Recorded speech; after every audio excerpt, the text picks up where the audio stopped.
क्रांतिकारी भगत सिंह जी से लेकर के राष्ट्रपिता महात्मा गांधी, जिन्होंने पूरा जीवन लगा दिया, तब जाकर के हमें और आपको आजादी मिली। गणतंत्र दिवस के दिन हमारा संविधान जो रास्ता दिखाता है, उसका संकल्प लें। बाबा साहब भीमराव अम्बेडकर जी के बाद जो हमें संविधान मिला है, उस संविधान पर देश को और चला करके मजबूत बनाने का काम हम लोग करें।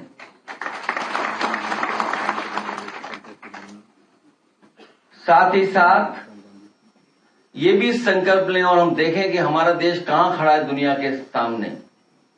जिस समय आजाद हुआ देश और आज इतने आजादी के बाद हमारा देश तुलना में कहां खड़ा हुआ है।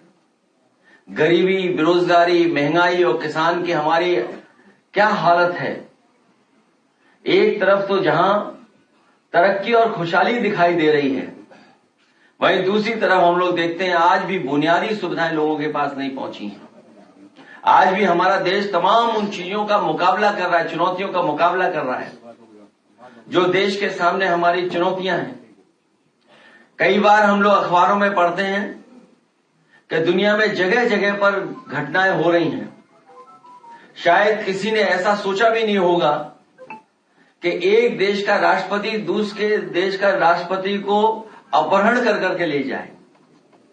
न केवल अकेला बल्कि अपने परिवार के साथ उसको ले गया। वहीं बगल में हम लोग देखते हैं कि 4 साल से युद्ध चल रहा है। अभी कुछ दिन पहले खबरें सुनने में आई थी कि कुछ समझौता होना शुरू हुआ है, लेकिन एक देश ने कहा कि जब तक हमारी जमीन को लेकर के बात साफ नहीं होगी तब तक समझौते की बात नहीं हो पाएगी। 4 साल से युद्ध चल रहा है। फिर वहीं सुनने को मिलता है कि यही हम इसको मानेंगे, नॉर्मल चीजें मानेंगे।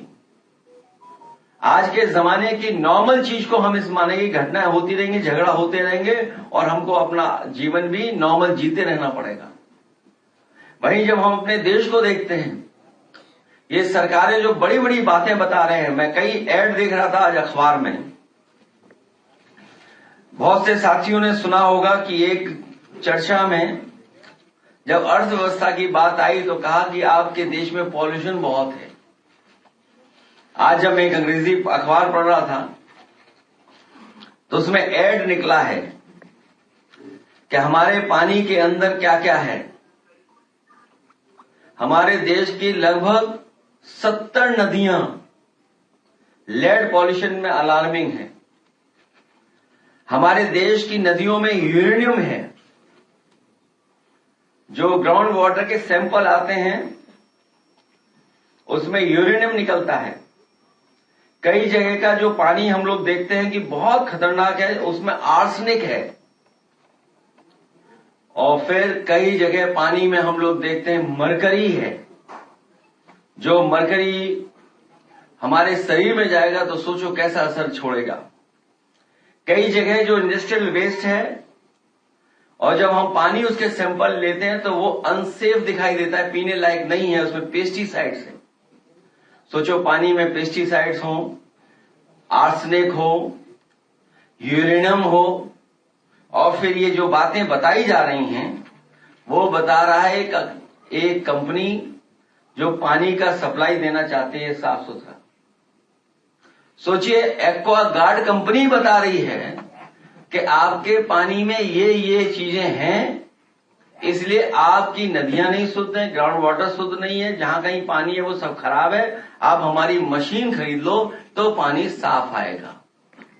सोचो, हमारी सरकार को पता ही नहीं है कि पानी में क्या क्या है, लेकिन जिन्हें कारोबार करना है उन्हें पता है कि पानी में क्या क्या है।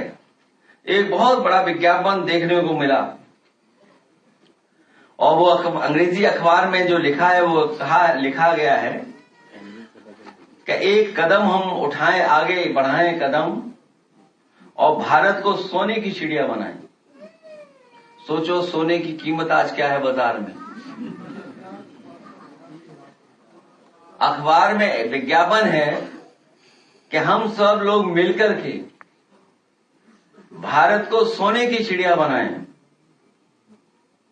और फिर जब आप विज्ञापन को पढ़ोगे तो उस विज्ञापन में कहा जा रहा है कि आप सोना हमारे यहाँ रखवा दो तो आपको मुनाफा होगा।